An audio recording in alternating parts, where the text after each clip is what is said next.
अगले ओलंपिक्स में मैं ही हिंदुस्तान को पहलवानी में मेडल दिलाऊंगा, वो भी सोने का। इंडिया का कोट पाना है? ऐसे नहीं मिलता इंडिया का कोट, कमाना पड़ता है।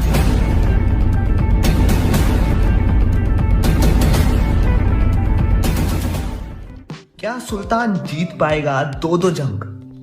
क्यों गुरु बनने के कारण देनी पड़ेगी बेटी की कुर्बानी? हेलो दोस्तों, आप सभी का स्वागत है बॉलीग्राज स्टूडियोज में। सलमान खान के करियर में 2016 की स्पोर्ट्स ड्रामा फिल्म सुल्तान की एंट्री होना एक बहुत बड़ी बात है, जिसने रिकॉर्ड ब्रेक कमाई की और खान को इंडस्ट्री का सुल्तान बना दिया।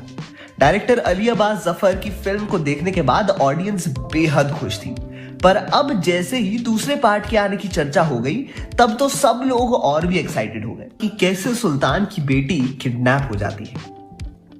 अब आरफा इधर उधर ढूंढती है अपनी बेटी को, सब लोगों से पूछताछ करती है, पर किसी को कुछ भी नहीं पता होता, क्योंकि दारा के आदमियों से सब लोग घबराते हैं, इसलिए कोई मुंह नहीं खोलता। फिर आरफा घर आती है, घर पर कोई नहीं होता।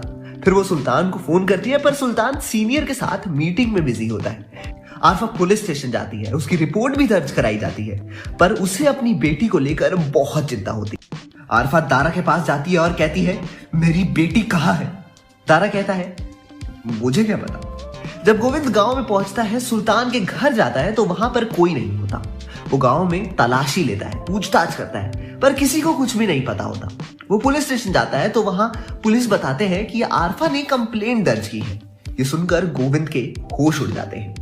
आरफा खुद को छुड़ाकर छुपकर जैसे तैसे करके निकलती है। एक टपरी पर आकर देखती है कि गोविंद वहां पर खड़ा है। वो जैसे ही गोविंद को बताने जाती है, पीछे से शहबाज आकर गाड़ी से उसे ठोक देता है। ये देखकर गोविंद जख्मी आरफा को लेकर हॉस्पिटल जाता है। अब सुल्तान को चिंता होती है कि वहां पर क्या हुआ होगा।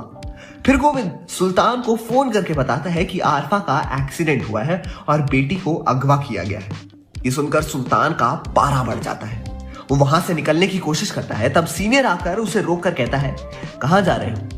मैच नजदीक है। तब सुल्तान सारी सिचुएशन सीनियर को बताता है, पर वो वहां से जल्दी से निकल जाता है। अब सुल्तान को सब कुछ समझ आ रहा था कि क्या हो रहा है। वो हॉस्पिटल जाकर आरफा को देखता है, आरफा का होश भी आता है और वो धीरे धीरे सब कुछ बताती है। सुल्तान पुलिस स्टेशन जाता है दारा के खिलाफ कंप्लेन लिखाने। पुलिस सुल्तान से कहती है, आप इतने यकीन के साथ कैसे कह सकते हैं कि ये सब कुछ दारा ने किया है? तो सुल्तान अपने सीनियर को फोन लगाता है और वीरा को देने के लिए कहता है, तो वीरा सब कुछ बता देती है। इस कॉल के आधार पर पुलिस सुल्तान की मदद करती है। सुल्तान बिना देरी किए दारा के घर आता है और वहां पर होता है एक जबरदस्त एक्शन सीन, जिसमें होती है शहबाज और चेलों की धुलाई और फिर बचता है सुल्तान का टाइटल ट्रैक। फिर दारा सुल्तान से कहता है, वीरा को लेकर आ, नहीं तो तेरी बेटी की कुर्बानी दे दूंगा। सुल्तान दारा के ऊपर चढ़ता है और उसका मुंह फोड़ता है। फिर पुलिस आकर सुल्तान को रोकती है, दारा को पकड़ती है और ले जाती है। सुल्तान की बेटी उसे वापस मिलती है। वो खुशखबरी आरफा तक पहुंचाता है और इस चक्कर में मैच का दिन तो शुरू हो चुका था और अब कुछ ही घंटे बचे थे। मुंबई में वीरा सुल्तान का इंतजार करती है। फिर वीरा का नाम अनाउंस होता है, वो रिंग में जाती है और मैच शुरू होता है। वीरा सुल्तान की सीख याद करके अपना बेस्ट देती है, पर सुल्तान के ना होने की वजह से वो कमजोर महसूस करती है और एक पंच के बाद गिर जाती है। 1, 2 नंबर काउंट होते हैं, पर वीरा उठती नहीं। फिर बजती है तालियों की आवाज, वीरा उठ, उठ वीरा उठ। ऐसी आवाज सुनाई देती है और सुल्तान पहुंचता है वीरा के पास। सुल्तान को सामने देखकर वीरा खुश होती है और पूरी ताकत लगाकर दुश्मन पर भारी पड़ती है। फिर क्या, सुल्तान की स्टूडेंट जीत जाती है। यह देखकर सुल्तान बेहद खुश होता है, मतलब वो 2 मुकाबले जीत चुका था, एक अपनी बेटी को रिहा करके और दूसरा वीरा को जीत हासिल करने में मदद करके। और अब तो वीरा को एसोसिएशन के द्वारा आगे की ट्रेनिंग के लिए सपोर्ट भी हासिल होता है। और फिर ये सब लौटते हैं हरियाणा और वहां पर होता है जश्न और होती है कहानी की हैप्पी एंडिंग।